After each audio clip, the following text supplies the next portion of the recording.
Bismillahirrahmanirrahim. Assalamualaikum warahmatullahi wabarakatuh. Waalaikumsalam warahmatullahi wabarakatuh. Selamat siang, salam sehat untuk kita semua. Yang kita hormati Bu Ana Wiliana selaku Kepala SMK Negeri 3 Bertiga Jakarta, Pak Yudi, Ketua Program ULW, Bapak Ibu tim manajemen dan sahabat-sahabat saya yang hari ini hadir.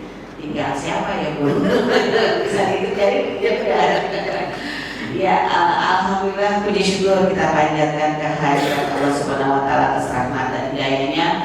Semoga kita semua selalu diberi kesehatan, diberi kekuatan iman sehingga kita bisa melakukan hal-hal baik dan juga semoga kita lakukan selalu membawa kebermanfaatan dan kebaikan untuk diri kita, untuk orang-orang di sekitar kita, dan juga tak lupa membawa kebahagiaan dan keberkahan khususnya untuk keluarga kita di rumah. Amin amin ya rabbal alamin. Bapak Ibu, terima kasih atas undangannya hari ini, senang sekali. Alhamdulillah sempat waktu karena memang begitu banyaknya padatnya kegiatan di Dinas Pendidikan yang saat ini, terutama yang perlu kita antisipasi juga untuk tahun yang akan datang, karena sampai saat ini kita sedang efisiensi anggaran untuk tahun 2026, di mana akan cukup signifikan perubahan-perubahan anggaran kita ya Bapak Ibu ya. Jadi istilahnya kalau punya tabungan sekarang nabung depan kayaknya agak banyak yang harus kita efisienkan. Nah Bapak Ibu, sebagaimana tadi disampaikan sama Bu Ana bahwa bantuan pemerintah sekarang itu mengarah ke UWW, senang saat UWW mendapat bantuan, berarti kan memang adanya bukan hanya sebenarnya nggak mesti harus dari bantuan juga, karena memang kita sadari sendiri dari SDM juga yang kalau jurusan UWW kayaknya saat ini juga belum maksimal. Sementara kami juga di Dinas Pendidikan untuk memfasilitasi tenaga pendidikan ini belum maksimal juga gitu. Tapi Bapak Ibu, alhamdulillah sekarang Kepala Dinasnya kembali lagi ya. Dulu beliau pernah menjabat di Dinas Pendidikan, kemudian 2023 beliau jadi aset dan kembali ke bertugas di kementerian, dan sekarang sejak tanggal 7 Mei 2025 beliau kembali.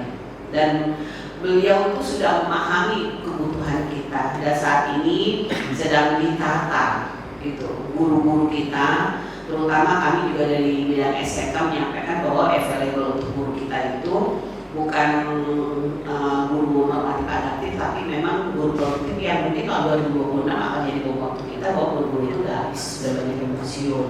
Ini yang menjadi barometer kita salah satunya itu SMK 3 ya, di mana guru-gurunya kan sudah habis. Sekarang itu saya rasakan sekarang sahabat-sahabat saya udah banyak yang ada yang sudah pensiun.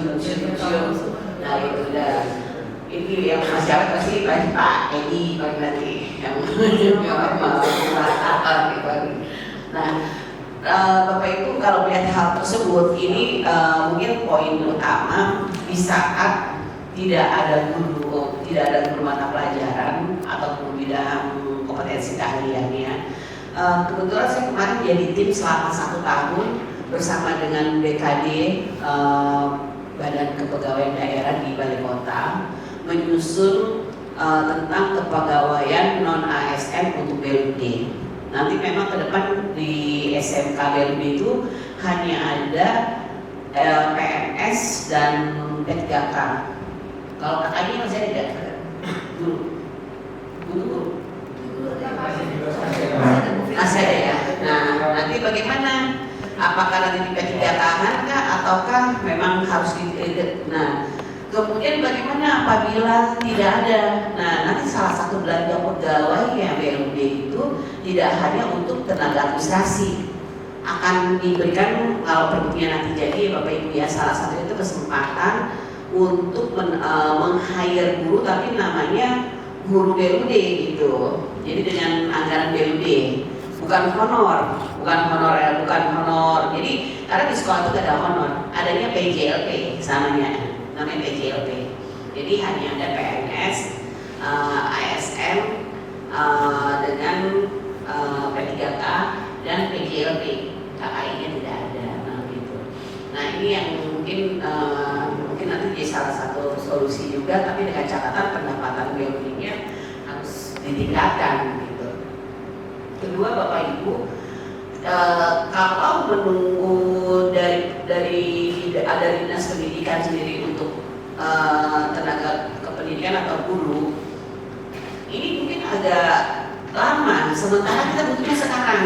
Apa yang harus kita lakukan? Kita kerjasama dengan industri.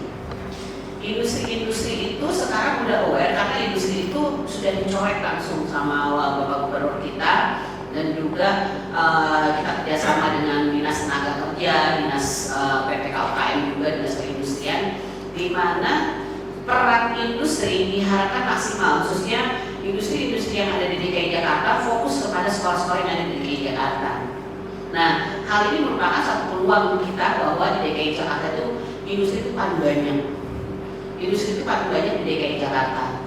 Namun hanya saja sekolah siaga kerjasama dengan industri tersebut. Bahkan Bapak Ibu bicara industri, jangan sampai kita berpikir industri itu komersial, enggak kok. Bahkan mereka kayak tadi kami ada industri ya Bapak Ibu dari PT Asaba sedang ngasih fasilitas pelatihan, kemudian juga dari alumni juga ada juga akan memberikan robot pelatihan dan sebagainya. Nah, hal ini yang merupakan bagian dari kita kolaborasi istilah gini Bapak Ibu.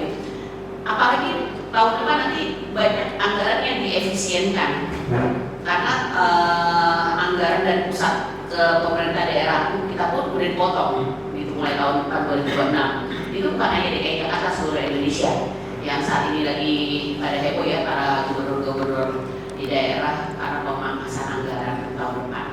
Nah, lalu apa? Bagaimana solusi kita? Yaitu dengan creative funding. Bagaimana kita memaksimalkan CSR yang bisa bekerjasama dengan kita.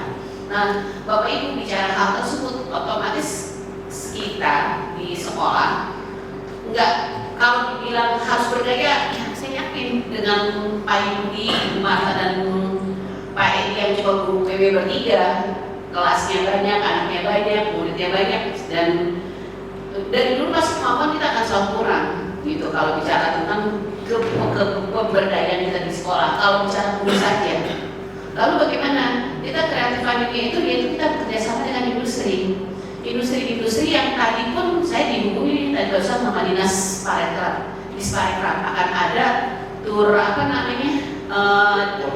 walking tour.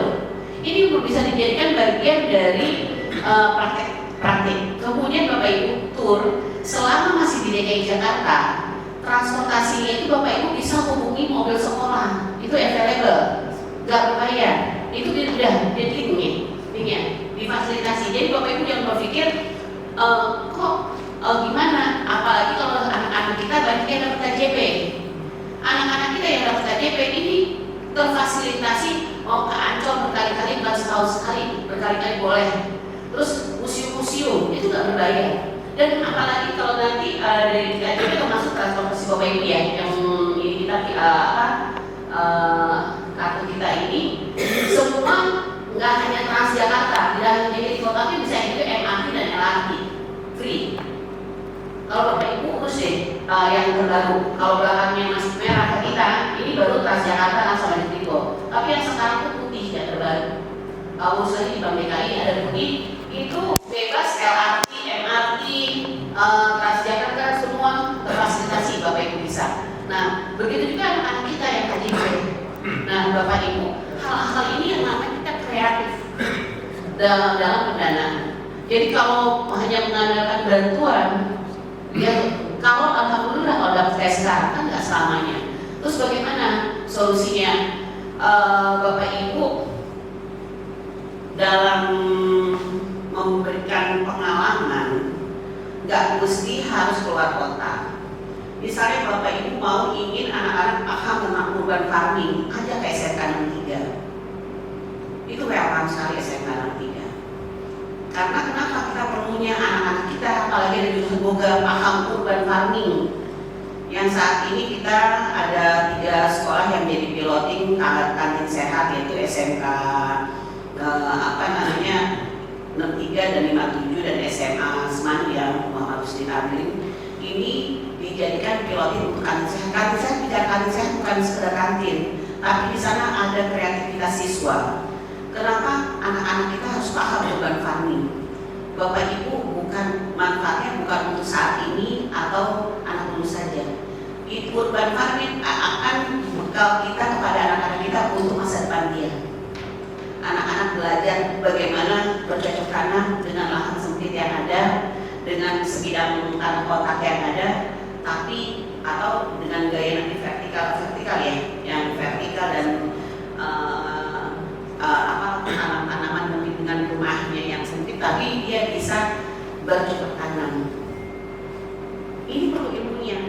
Jadi kita sekarang Bapak Ibu untuk UPW tidak hanya harus tentang perjalanan, tapi juga bisa kita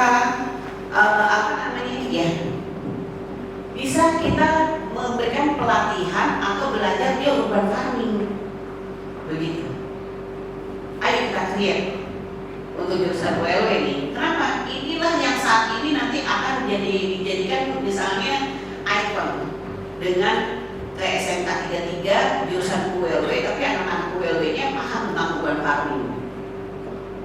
Nah, dia bisa mengeksplain tentang urban farming. Nah, seperti apa? Ini akan memang sangat dibutuhkan untuk masa yang akan datang. Nah, lalu bukan lagi bicara lagi tentang ULW itu hanya tiket pesawat, begitu Bapak Ibu. Tapi sekarang bagaimana dengan perjalanan darat? Bapak Ibu lihat ada sering di TikTok. Dia perjalanan darat, dia bisa keliling Indonesia, bahkan dia waktu itu menuju ke suatu negara hanya modal uang budget anggaran itu murah, tidak tinggi. Contoh, misalnya dia dari sini dia ke Padang, tapi dia naik kereta. Keretanya connecting kemana-mana, saya dari Tanjung Priok menuju kota, dari kota dia ke Rangkas menuju mana, dia naik keretanya, dia perjalanan darat semua dia pakai. Itu walaupun nanti sekali-sekali lautnya nyebrangnya pasti itu ya di Bakauni. Terus naik lagi kereta, itu perjalanan yang luar biasa. Jadi anak-anak dilatih bisa nanti proyeknya individual tour dengan pengalaman. Ini juga salah satu kreativitas kita. Jadi anak-anak misalnya dikasih tugas setahun sekali minimal kalian misalnya dia mengkreat perjalanan tapi tanpa biaya. Atau bagaimana sekarang nanti di Jakarta Utara ini ya, salah satunya Burona itu kasus di Jakarta wilayah 1 yang leadernya untuk PIC-nya untuk bertanggung jawab tentang urban spotting. Jadi anak-anak pramuka kalau itu mencari jejak di hutan, tapi mencari jejak di city, startnya dari sekolah, ujung-ujungnya ke hutan mangrove, muter-muter berakhir di taman mini dengan transportasi lokal yang ada. Begitu. Jadi misalnya start dari SMK 23 nih, anak naik angkot Jaklingko sampai ke begitu sampai itu dia kemana? Mencari jejak. Setiap dia ke pemberhentian dia harus mengekstrim apa yang dia itu dengan adanya clue. Nanti mulai Desember tanggal 5 dan 6 Desember kalau nggak salah nanti ada urban spotting. Jadi apa? Anak-anak mencari jejak itu bukan di hutan, bukan lagi kuburan, tapi city, kota. Menelusur kota Jakarta dengan transportasi angkot apa yang dia harus paham. Jangan sampai anak ULW sama saya nggak pernah naik Transjakarta, nggak tahu yang namanya Jaklingko. Itu pengalaman kita di sini dulu. Saya pernah punya murid Pak ini UPW di sini dulu mungkin Pak ini tahu dulu namanya Yuni. Orang tua ini memang overprotective ya, dulu orang rumah di sini. Pertama kali kita ada Transjakarta. Kita ajak naik Transjakarta, kebetulan pelajaran saya ajak, kita naik dulu dari Blok Gadung ke Blok M, pulang pergi hanya modal untuk masuk 1.500. Itu si Yuni itu bahagia tuh sampai begini di depan saya. Umat tahu kali dia sama Yuni juga Pak, adiknya Novi. Iya Novi temennya Umat kan? Iya Novi, dia adiknya Novi. Adiknya Novi masih itu ya siapa namanya yang sekarang di Jerman. Ada Novi itu di Jerman. Nah, dia nikah sama orang sana di Jerman. Dan dia itu dapat apa namanya? Dapat isi apa namanya? Pak ini kagak. Adiknya si Novi itu dia dapat dari Lute.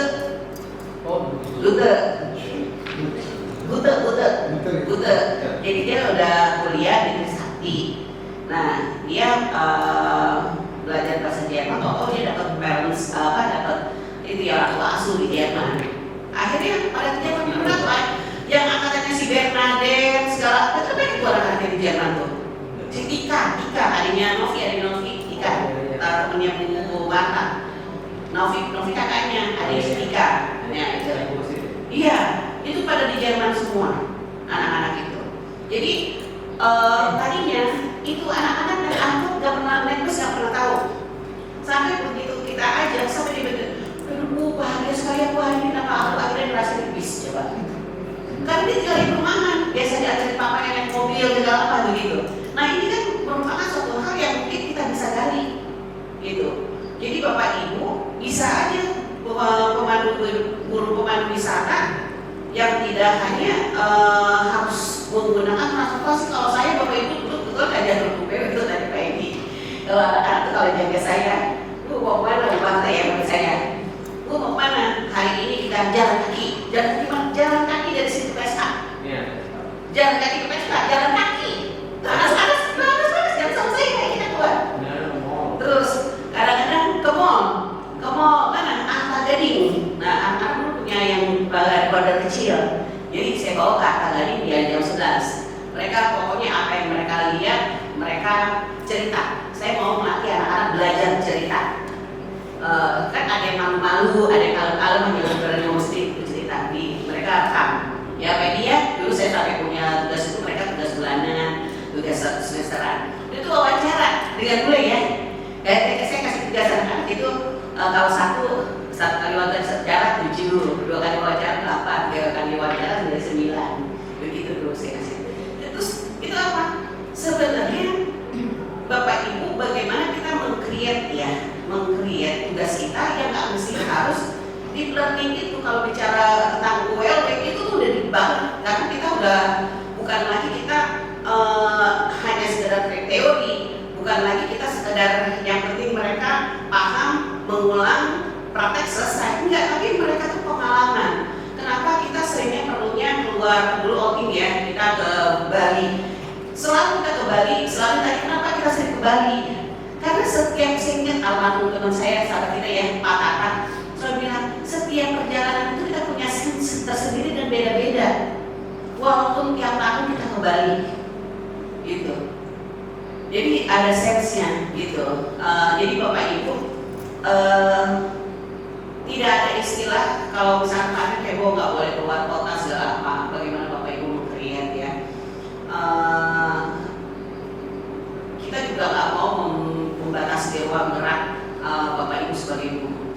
Cuma pastikan saja anggaran itu bukan anggaran ditarik buananya, tapi kalau memang anggaran internal itu dijadikan kayak praktek tugas, kayak praktek busana begitu. Kedua,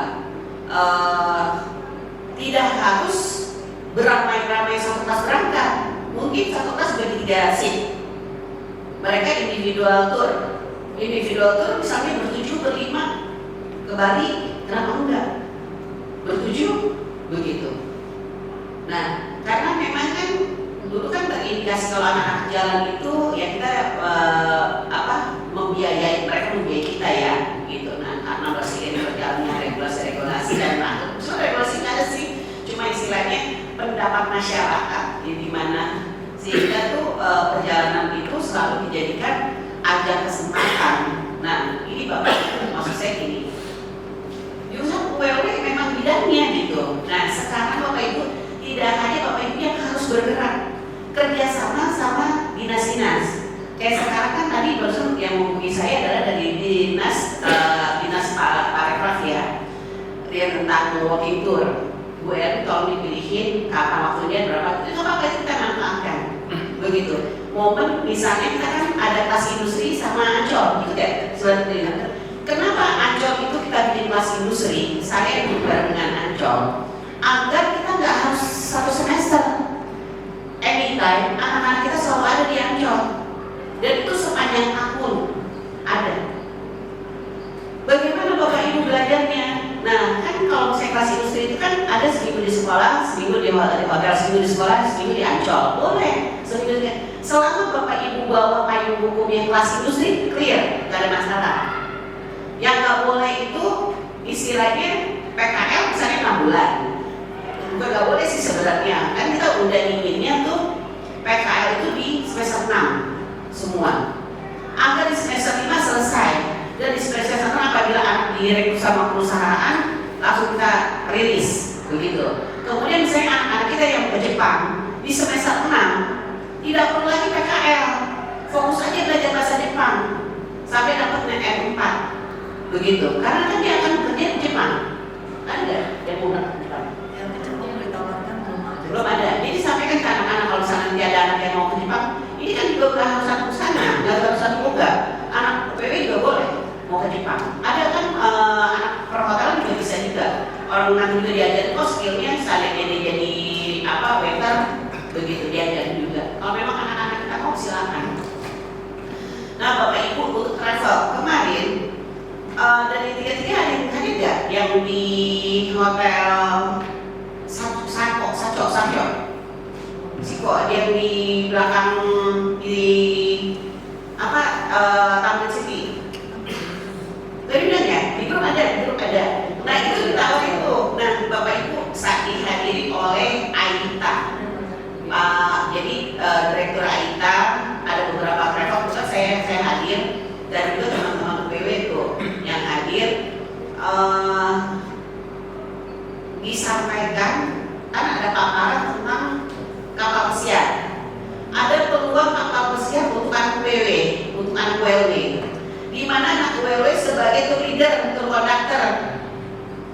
Jadi bedanya anak ULW sama anak boga sama perhotelan. Kalau perhotelan boga kapal pesiar mereka jadi waiter, jadi housekeeping. Kalau anak ULW jadi pemandu wisata.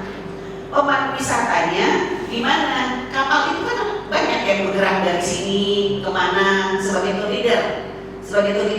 Nah itu diajarin sama iklan juga tuh Pak Edi sama ikatan tour leader. Mari datang siap, dan itu mereka welcome dari perusahaan kapal pesiar untuk PKL atau magang anak-anak jurusan PW.